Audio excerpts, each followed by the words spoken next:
s'organiser, voilà. Peut-être que... Et puis là-dedans... Alors, peut-être commençons ainsi par le tout début de votre histoire, avec votre intérêt initial pour la profession de l'architecture d'intérieur, qui était alors en Suisse pas vraiment connue. Pourriez-vous nous dire qu'est-ce qui vous a intéressé dans ce domaine?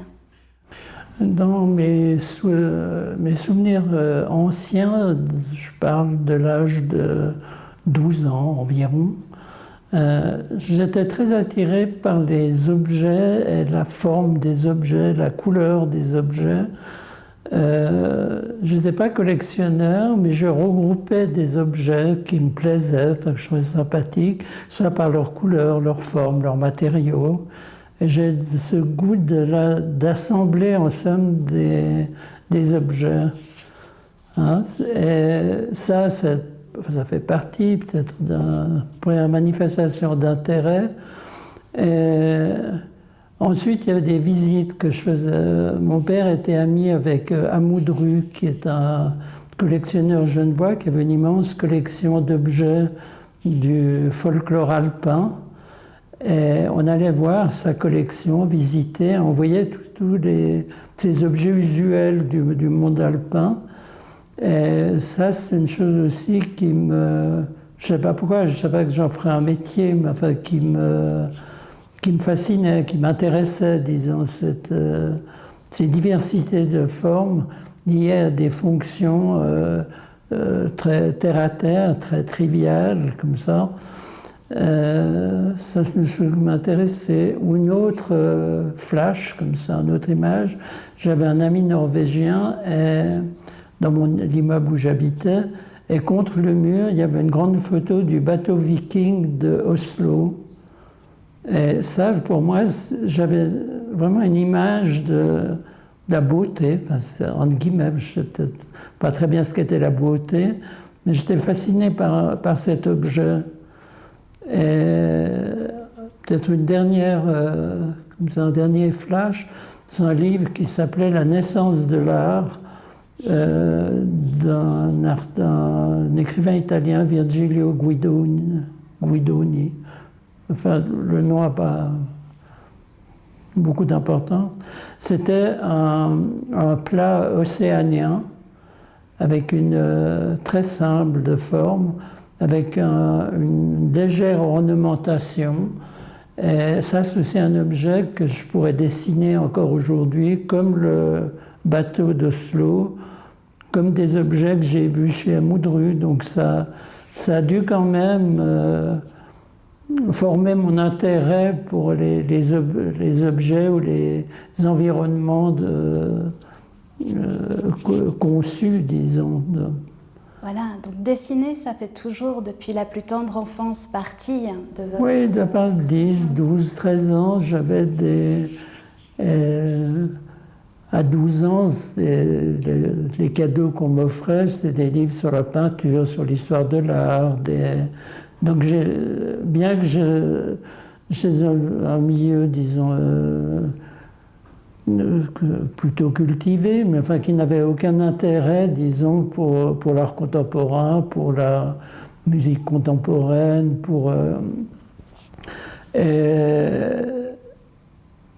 ils m'ont toujours encouragé, disons, dans ses intérêts, disons. Donc quand il a fallu, après la scolarité... Et puis après, comme j'étais assez mauvais scolairement, plutôt un mauvais élève, on ne savait pas très bien que faire. À 16 ans, il fallait faire un choix. Et mes parents et moi, on s'est dit, ah mon Dieu, une école d'art, on fait des objets, des intérieurs, ça a semblé un univers qui pouvait me convenir, disons. Qui m'a convenu d'ailleurs. D'ailleurs, c'était à Genève, l'école des arts décoratifs? C'était l'école des arts décoratifs, qui était pas une très bonne, enfin, c'était pas une très bonne école, mais où il y avait, comment dire, il y avait quelques maîtres remarquables, disons, l'école elle-même était encore assez proche de l'art déco français, c'était plutôt, on connaissait plutôt Ruhlmann, des choses plutôt que Max Bill, disons. Enfin, je veux dire, il y avait ce goût français, disons, mais qui m'a poursuivi quand même un peu parce que je dirais que très vite, j'ai vu qu'il y avait autre chose. On a vu qu'il y avait autre chose, disons, que cet art déco français. Et ça, c'est pas lié à l'école, c'est des recherches personnelles avec les copains, les étudiants. On cherchait, disons, à ouvrir, disons, notre culture, disons, au maximum, disons. Donc on s'est beaucoup formé en autodidacte en parallèle de l'école. Mais on avait donc un professeur déjà assez âgé, qui était Henri Moser, qui était vraiment issu de chez Ruhlmann à Paris, qui était vraiment le vrai créateur art déco. Et puis Georges Brera, qui était à mon avis un grand architecte, un des meilleurs architectes genevois, avec Waltenspühl, Ador, Sauget, qui était vraiment ce groupe d'architectes qui nous faisait comprendre qu'il y avait autre chose, disons. Et Brera,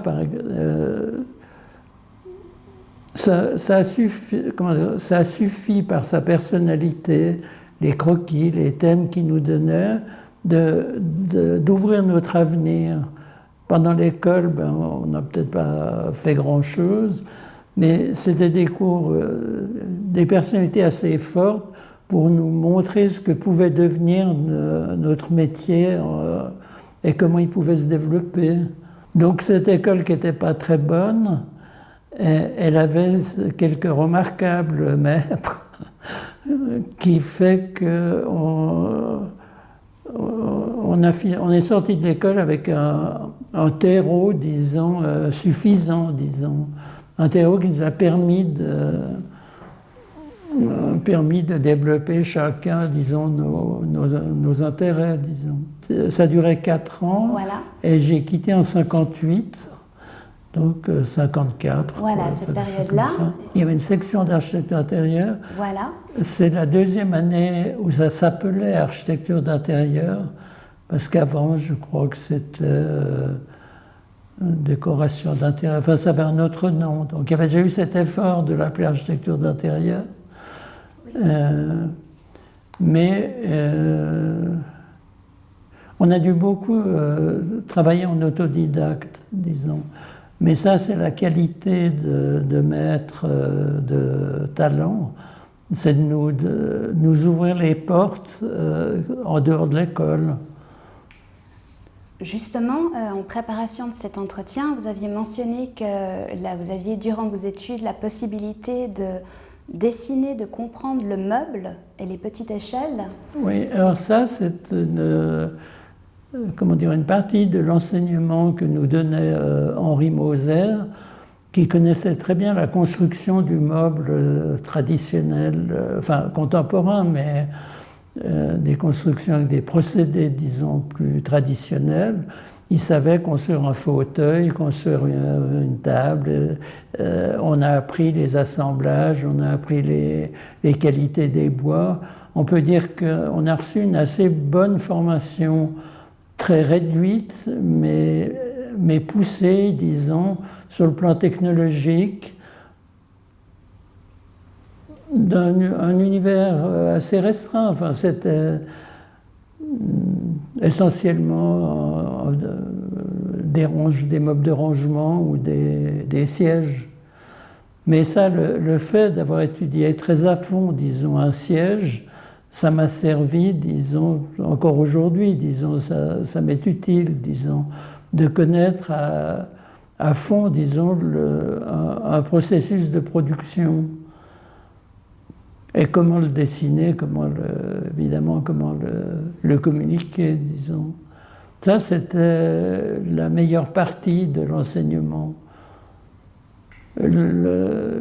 l'histoire de l'art, la technologie, tout c'était très très faible. Ça c'est vraiment... moi j'ai une culture 100% autodidacte, 90% autodidacte, disons. Enfin, par des conférences, des livres, des bouquins, les expositions, disons, avec des amis, on cherchait par nous-mêmes, disons. Donc c'est aussi plutôt après les études que sont venues les rencontres avec des personnes que vous aviez après choisies comme modèles ou peut-être mentors, qui vous ont inspiré? Tout à fait. Et très vite, avec Gilbert Frey, qui était un ami qui avait fait l'école avec moi, après 1 année et demie, 2 ans, on a décidé d'ouvrir un bureau, de s'associer, d'ouvrir un bureau. Et on a un peu appris, disons, notre métier, j'allais dire vulgairement, sur le dos de nos clients. Mais pas tellement, parce qu'on travaillait tellement que pour finir, on ne faisait pas trop d'erreurs, disons. Et là, on s'est rendu compte qu'il y avait un aspect de l'architecture d'intérieur qui nous intéressait, c'est la production industrielle d'objets d'ameublement. Et nous avions appelé notre bureau équipement intérieur. Ah, j'ai oublié de prendre le papier à lettres prétentieux qu'on avait fait à l'époque, mais où on a fait quelques meubles de série. Par exemple, dans les premières années de notre association, on avait fait les meubles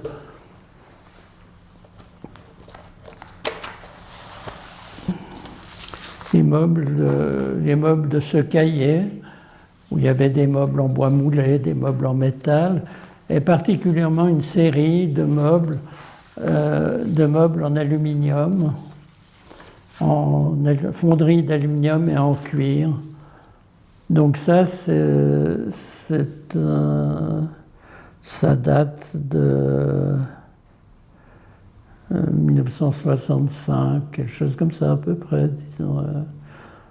Vous avez aussi pu, avec votre associé, très rapidement en fait, avoir des projets, notamment avec une galerie.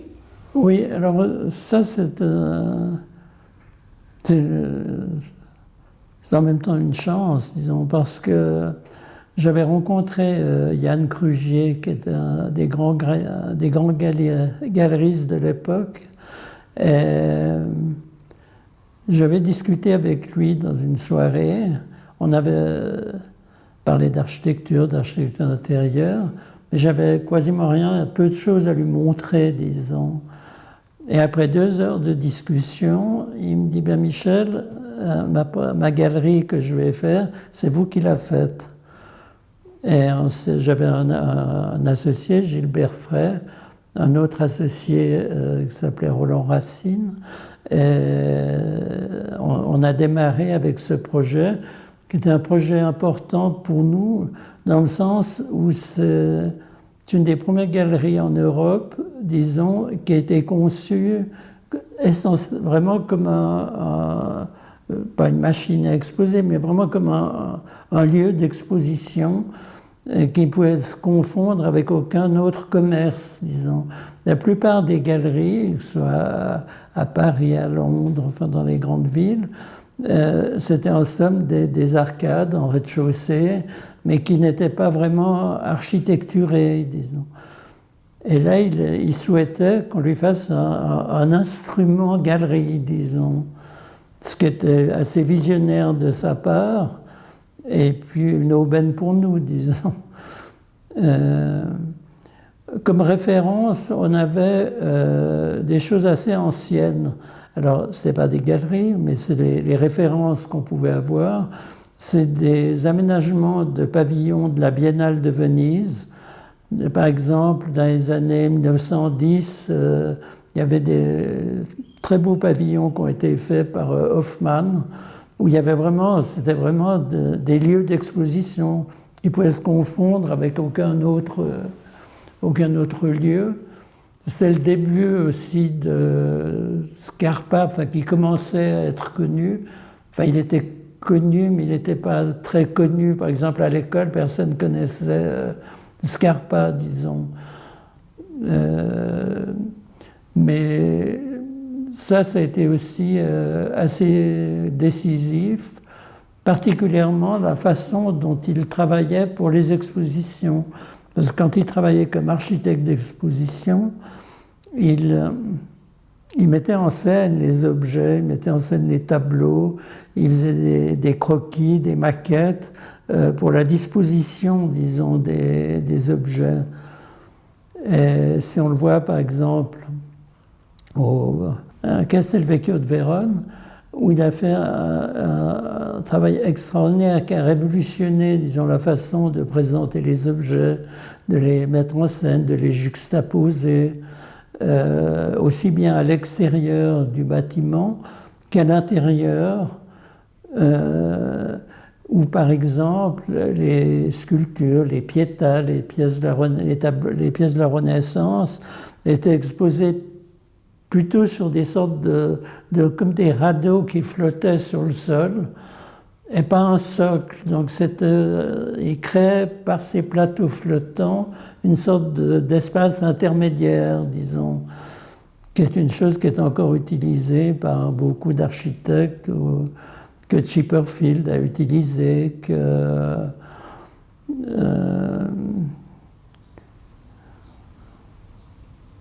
Zumthor a aussi utilisé. Enfin, il y a plusieurs architectes, ou Caruso de Saint-John qui ont utilisé un peu cette influence Scarpa, disons.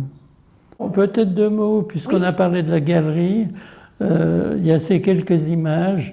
Ce plan, ce qu'on avait souhaité, c'est d'avoir aucun angle vif, aucune arête, pour avoir une sorte de fluidité des simèses, aussi bien en plan qu'en coupe. Il n'y a qu'un assemblage de surfaces arrondies. Hein. Et il n'y avait pas de simèse, de suspension. Il y avait des trous tous les 15 cm qu'on bouchait à chaque exposition, ce qui permettait de fixer les tableaux sans qu'il y ait aucune trace pour l'exposition suivante. Ou pour la sculpture, on pouvait supprimer toutes les traces d'accrochage contre les murs. Par exemple, on avait exposé donc, Giacometti, c'était sculpture donc, et peinture, mais surtout sculpture, et Calder, où il y avait alors que des stabiles et des mobiles. Les espaces d'exposition font souvent partie inhérente de votre travail, qu'elles soient même pour des collections privées, dans des maisons de particuliers ou alors des galeries en effet. Est-ce qu'il y a par contre des fois des thématiques qui dès la base ne vous intéressaient pas du tout d'explorer ? C'est vrai que par goût, j'ai toujours essayé de graviter un peu dans un univers artistique, disons, que ce soit des galeries, des musées, des collectionneurs, des amis artistes, des amis critiques. Enfin, c'est un peu mon univers, disons, aussi bien, je dirais, relationnel que professionnel, que... J'ai d'autres amis, mais enfin, je veux dire, c'est un peu comme une ligne qu'on trouve de ce premier travail qui a 62 ans, à peu près maintenant, 63 ans, au travail du petit musée que j'ai fait projeter pour Pierre Darié, qu'on a terminé il y a 3 ans. Mais les choses ont évolué, les formes ont évolué, pas tellement le goût, enfin, mais disons que ce qu'on a fait 50 ans après, il y a une esthétique qui a évolué, disons. Mais avec quand même toujours une réflexion, un fil conducteur. Ça, par exemple,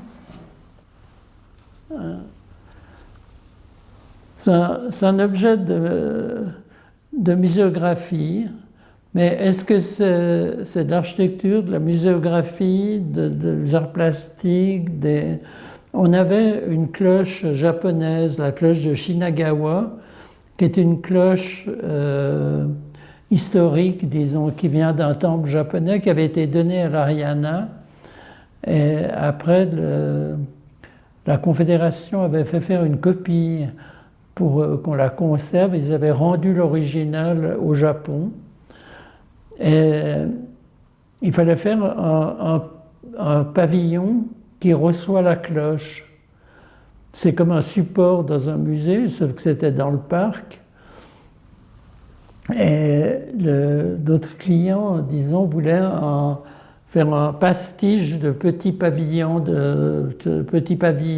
japonais. Puis nous, on a dit, nous, on n'est pas des architectes japonais, donc on va faire un objet qui a la même typologie, mais avec des matériaux liés, disons, au parc dans lequel on est, et avec une construction d'aujourd'hui. Donc l'échelle, les dimensions sont exactement celles du pavillon original au Japon. Et nous, on avait fait une structure en 4 poteaux et une structure en béton préfabriqué avec un toit en zinc posé dessus pour faire c'était une façon d'aujourd'hui de présenter, disons, un objet historique. Mais c'est une démarche qu'on peut avoir en muséographie pour n'importe quel autre objet, enfin, je veux dire, n'importe quelle civilisation, culture. Ça semble une démarche comparable. Est-ce qu'il y aurait parmi ces nombreux projets, mais certains dont vous seriez particulièrement fiers pour peut-être une raison, un enjeu que vous auriez su résoudre d'une certaine façon? Si on reste dans des projets plus muséographiques, disons, il y a cette galerie que j'aime bien, mais j'y suis aussi attaché parce que c'est la première fois qu'on nous a confié un travail où il y avait une vraie réflexion à faire, disons, une réflexion complète à inventer, dans le fond. Et puis on a eu l'occasion aussi de travailler au fil des années qu'avec des artistes prestigieux, disons, qu'on rencontrait. Donc, Calder, on ne l'a pas rencontré, mais Bram van Velde, Giacometti, c'est des gens qu'on a rencontrés dans notre travail, disons. Et puis, à l'autre bout de mon parcours, disons, il y a ce musée pour Pierre Darié qui était particulièrement intéressant dans le sens où c'était une collection très, très éclectique. Premièrement, c'est une collection formée sur 50 ans, de 20 ans à 70 ans, et très éclectique, puis c'était en somme les coups de cœur d'un homme cultivé. C'est un banquier très cultivé, et dans ses voyages, ses déplacements, et il faisait l'acquisition d'œuvres. Mais ça allait, comme je vous l'expliquais, de la porcelaine de Meissen, une collection islamique très importante, et une section de bibliophilie, de manuscrits illustrés, donc autour de 1350 à 1450, disons à peu près, un très bel ensemble. Et puis l'autre partie, c'était une grande collection d'art contemporain, puisque Pierre Darié a été directeur du MAMCO pendant 10 ou 15 ans, je ne sais pas combien d'années. Et il a une très vaste collection, mais collection aussi très éclectique, disons. Il y a des peintures hyper-réalistes, pas mal de minimalistes américains, des peintures plus expressionnistes. C'est vraiment des coups de cœur. C'était pas il faisait l'acquisition des œuvres qu'il touchait à un moment donné de sa vie pour X raisons qu'il ne connaît que lui, disons. Hein? Ce qui forme un ensemble extrêmement intéressant, disons. Alors on sent quand même sur ces 50 ans un goût, une sorte de filiation, une sorte de les objets ont quand même un sens, un peu les uns par rapport aux autres, bien que ce soit totalement éclectique, disons. Quel était le brief que vous aviez reçu quand vous aviez été mandaté par rapport à cet espace de son exposition en fait, personnelle? Le brief, c'est un peu moi qui l'ai fait. Non, je veux dire, je connaissais bien Pierre Darié, et le brief, j'ai essayé de faire un petit texte pour lui dire ce que pouvait devenir son musée. Ben, c'était pas un musée, c'est un lieu privé. Alors j'ai fait ça par des jeux de référence. Par exemple, les cabinets de la Renaissance, comme celui d'Urbino,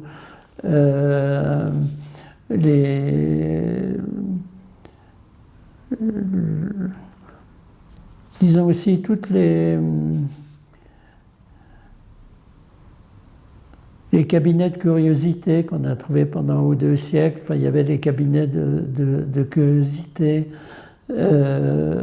des zones particulières de musées, des bibliothèques, parce qu'il y a aussi une bibliothèque importante, et tout ça formait une sorte de cabinet privé d'hommes cultivés, disons.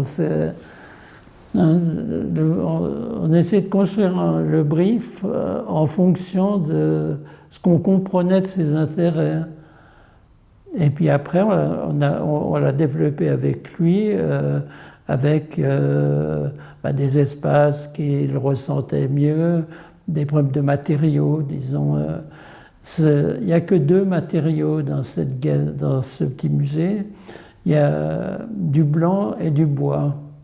Hein? Donc, le blanc, parce que c'est quand même ce qu'il y a de plus polyvalent et de plus souple, disons, pour tout ce qui est des collections contemporaines. Et le bois, parce que ça donne ce côté cabinet, ce côté pour des objets issus d'autres civilisations et d'autres cultures.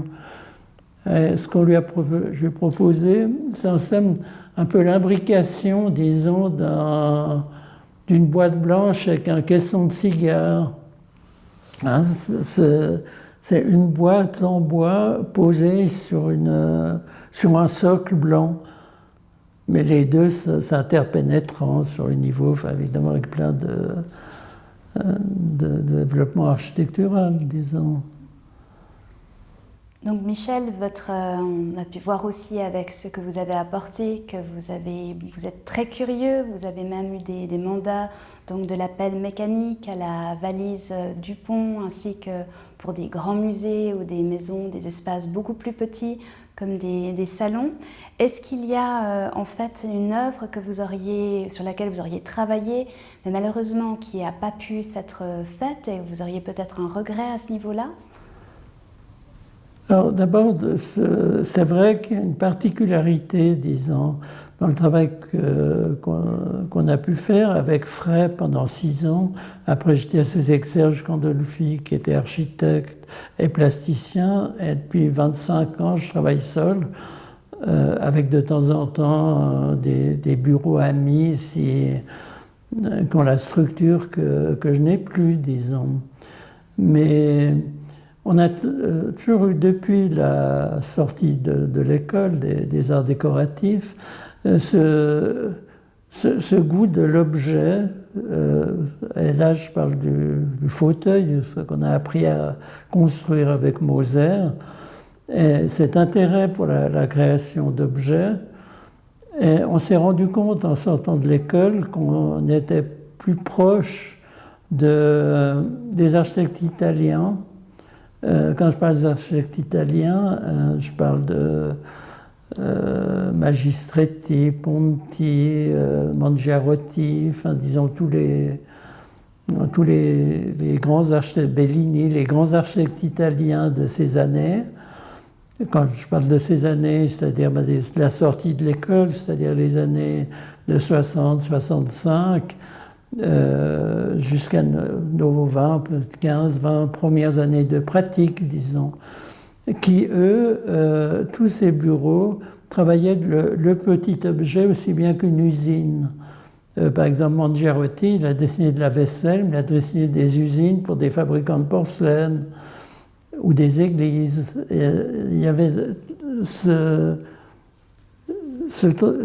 comment dire, ce travail naturel dans le changement d'échelle qu'on n'était pas très nombreux à pratiquer, disons. Et ce goût, disons, pour ce qu'on appelait le design industriel ou l'industrial design, on l'a aussi assez vite développé, par exemple, avec la pelle mécanique pour Pingon, dont on peut voir une illustration.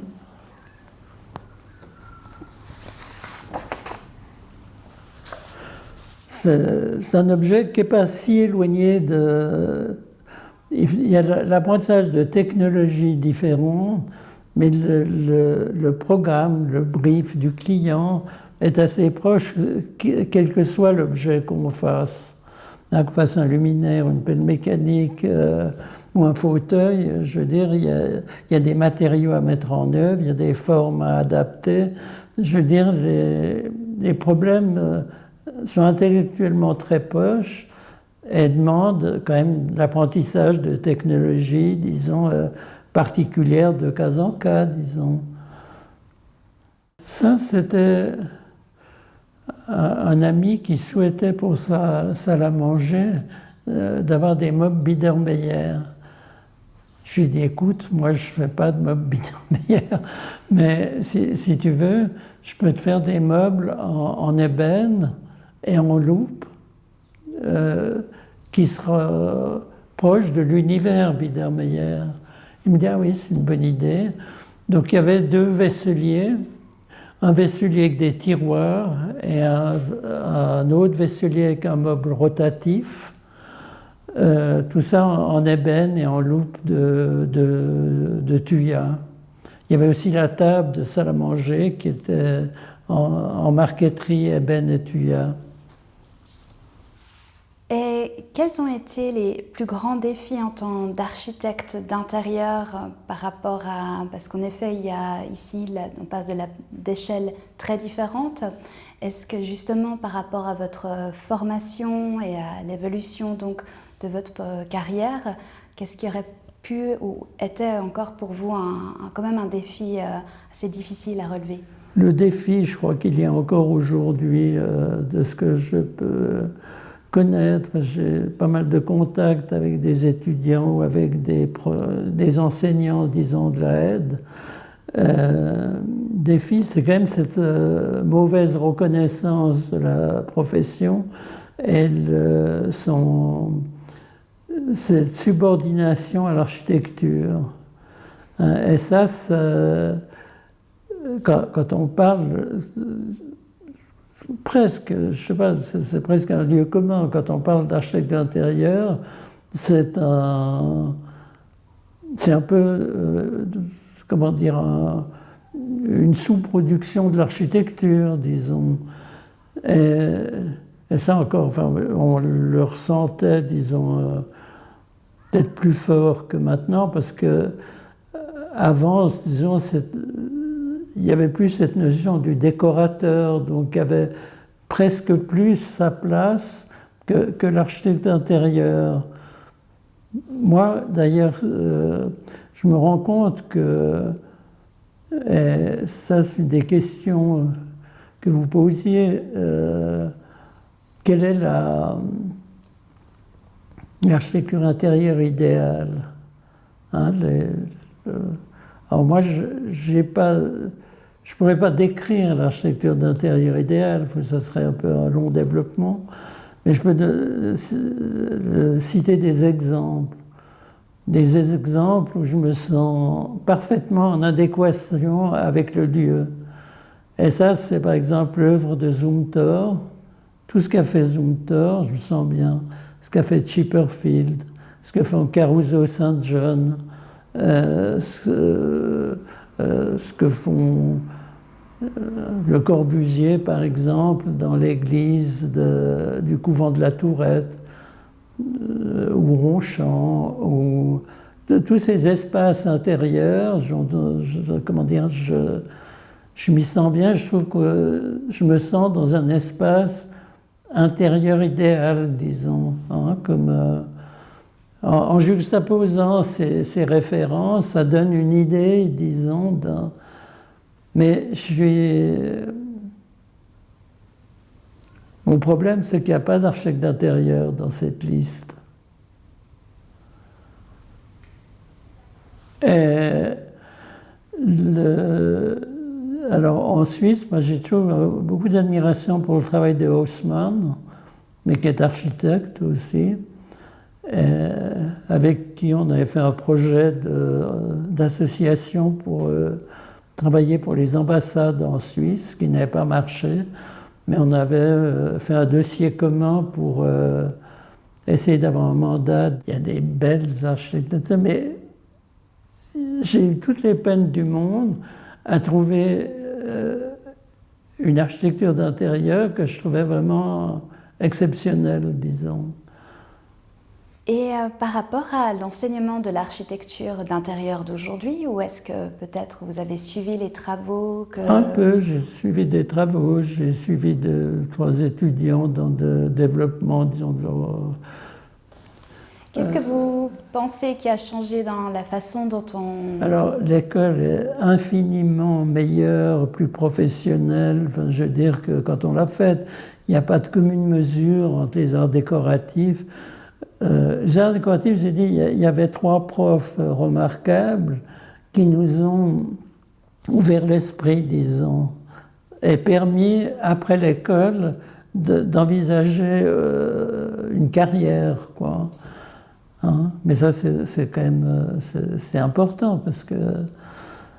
Alors maintenant, il y a des très bons professeurs, il y a des... Je dirais que l'école, dans sa structure, ses programmes, me semble vraiment une très bonne école. Ce que je regrette peut-être, et ça je le vois par des gens avec qui je travaille, qui sortent de l'école, ou avec qui j'ai eu l'occasion de travailler, souvent peut-être un manque de culture. Manque de culture, je parle large par exemple, d'histoire de l'art, ça peut être... Bon, ils connaissent assez bien les problèmes environnementaux, les problèmes d'écologie, ça c'est des problèmes qui, souvent un peu superficiellement, mais enfin qui connaissent quand même relativement bien, mais ils ont peu de références sur le monde visuel. Quand je dis le monde visuel, c'est le cinéma, par exemple. Si on parle de bons architectes comme Nouvel, ou Zumthor aussi, ils parlent du cinéma, ils sont proches du cinéma, ils ont une culture cinématographique, culture musicale, une culture... Et je trouve qu'une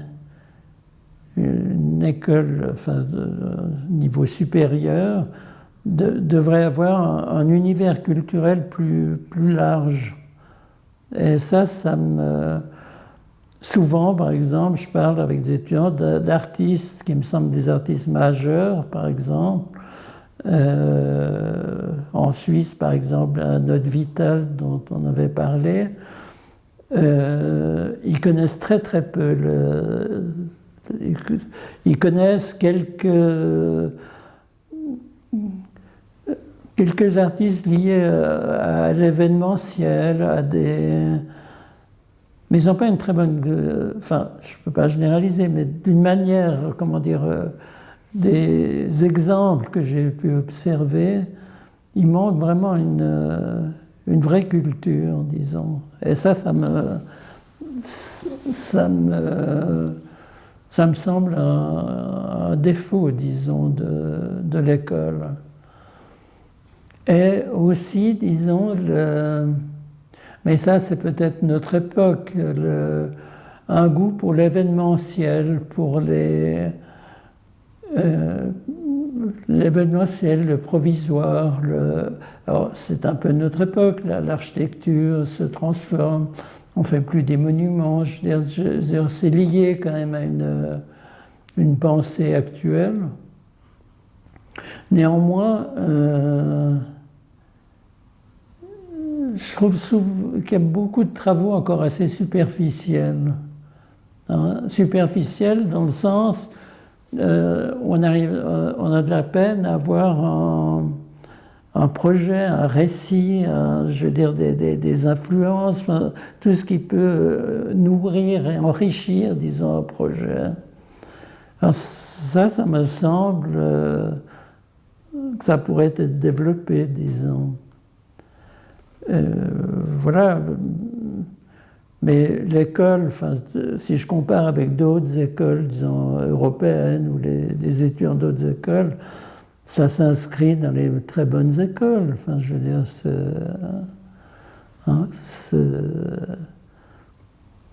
mais c'est aussi peut-être des caprices personnels, hein, de s'intéresser, d'avoir de bien connaître les arts plastiques. C'est peut-être mon problème. Hein. Michel, vous êtes donc toujours actif aussi professionnellement. Vous Oui. avez toujours donc un intérêt, là vous en parliez, à discuter avec des Oui, je travaille un peu moins parce que on n'a pas l'énergie à 86 ans de 40 ans, mais il y a un gain qu'on peut avoir, c'est qu'on prend des raccourcis. Il y a plein de choses dont je ne m'encombre plus, disons, vous voyez, parce qu'on sait que ça ne sert à rien, on prend des raccourcis. Et ça, c'est la perte d'énergie, c'est un tout petit peu compensé par les raccourcis qu'on peut prendre.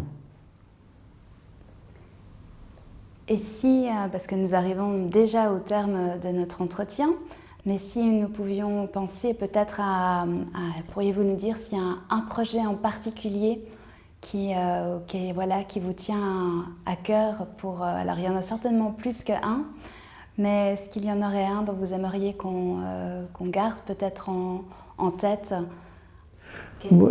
Un projet que j'ai jamais eu le plaisir de traiter, j'aurais beaucoup aimé faire un petit musée ou un lieu d'exposition pour un artiste. Un artiste évidemment que j'aime bien. Mais ça, j'aurais beaucoup aimé. Par exemple, je pense un lieu que j'aurais beaucoup aimé faire, c'est plus on travaille par des images extérieures, c'est le musée Josephson à Giornico, qui a été fait par Merkli, qui est une boîte en béton très très beau. Je suis allé souvent dans ce musée. Et voilà un objet pour un autre artiste avec une autre expression architecturale. Enfin, je veux dire, c'est un thème dont j'aurais pu rêver, disons, ou de faire un lieu d'exposition pour un ensemble, pour un mouvement. Par exemple, j'aurais beaucoup aimé faire un musée, des espaces d'exposition pour la période entre le minimalisme, le constructivisme américain des années 60-70. En somme, de faire un bâtiment pour la collection Krex de Schaffhouse, qui était dans les Hallen für Neue Kunst, qui est un des plus beaux musées. Maintenant, malheureusement, il est fermé. mais c'est le plus beau lieu d'exposition de Suisse, disons. Très peu d'architecture, parce que c'est dans une ancienne usine où le conservateur, qui était Urs Rausmüller, qui était artiste et conservateur de la collection Krex, et qui a réuni cet extraordinaire ensemble d'art américain.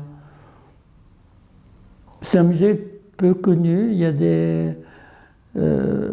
en Suisse, il y avait assez peu de monde qui allait visiter ce musée, mais il y a des charters de Japonais, des charters d'Américains qui venaient voir la collection Krex. C'est le plus grand ensemble qu'on pouvait voir avec l'ensemble de Panza di Piumo à Varese. C'est le plus grand ensemble d'art de cette période américaine.